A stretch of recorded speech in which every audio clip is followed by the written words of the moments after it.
अक्सर आपने hospital, trains, hotels और अन्य पब्लिक प्लेसेस पर नो स्मोकिंग का बोर्ड तो देखा होगा, लेकिन असल में साल 2000 से पहले तक ऐसा कुछ भी नहीं था। जी हाँ गाइस, पब्लिक प्लेसेस पर स्मोकिंग पूरी तरह से अलाउड थी। यहाँ तक कि ट्रेनों में अलग से धूम्रपान के लिए जगह भी दी जाती थी। लेकिन साल 2001 में Murli S Deora versus Union of India पर आए एक जजमेंट ने पूरा मंजर बदल दिया। दरअसल मुरली एस देवरा ने यूनियन ऑफ इंडिया को चैलेंज करते हुए राइट टू लाइफ और पर्सनल लिबर्टी के अंडर ये सवाल उठाए कि क्या पब्लिक प्लेसेस पर स्मोकिंग करना सही है, क्योंकि इससे नॉन स्मोकर्स के हेल्थ पर बुरा असर पड़ता है और अन्य कई बीमारियों का सामना भी करना पड़ता है। और तब फाइनली कोर्ट ने इस मामले में अपना फैसला सुनाते हुए पब्लिक प्लेसेस पर धूम्रपान वर्जित कर दिया। वैसे गाइस, आपको क्या लगता है कि धूम्रपान को हर जगह वर्जित करना सही है या गलत? कमेंट सेक्शन में जरूर लिखिएगा।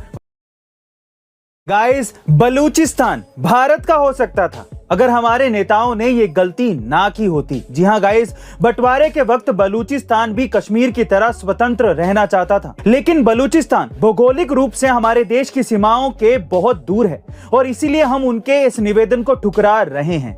लेकिन जैसे ही जिन्ना को ये खबर मिली, उसने इस रेडियो प्रसारण के 2 दिन बाद ही पाकिस्तानी सेना के द्वारा बलूचिस्तान पर हमला बोल दिया और जबरन बलूचिस्तान को पाकिस्तान में मिला लिया। गाइस, हमारे नेताओं की इसी गलती की वजह से आज तक बलूचिस्तान पाकिस्तान से आजाद होने के लिए संघर्ष कर रहा है।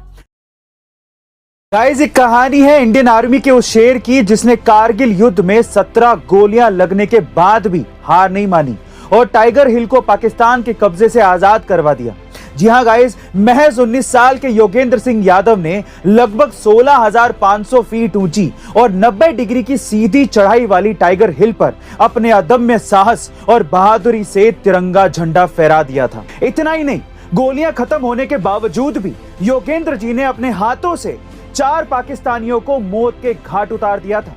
योगेंद्र जी के इस अदम्य साहस के लिए राष्ट्रपति जी ने उन्हें सर्वोच्च सम्मान परमवीर चक्र से सम्मानित किया था। वहीं अमिताभ बच्चन ने भी योगेंद्र जी को अपने शो केबीसी में बुलाया था, जहां से जीती हुई पूरी धनराशि उन्होंने आर्मी वेलफेयर फंड में दान कर दी थी। गाइस, ये बात है उस समय की जब प्रभु श्री राम लंका विजय के उपलक्ष्य में हर उस व्यक्ति को पुरस्कार दे रहे थे जिन्होंने रावण के साथ हुए युद्ध में उनकी मदद की थी।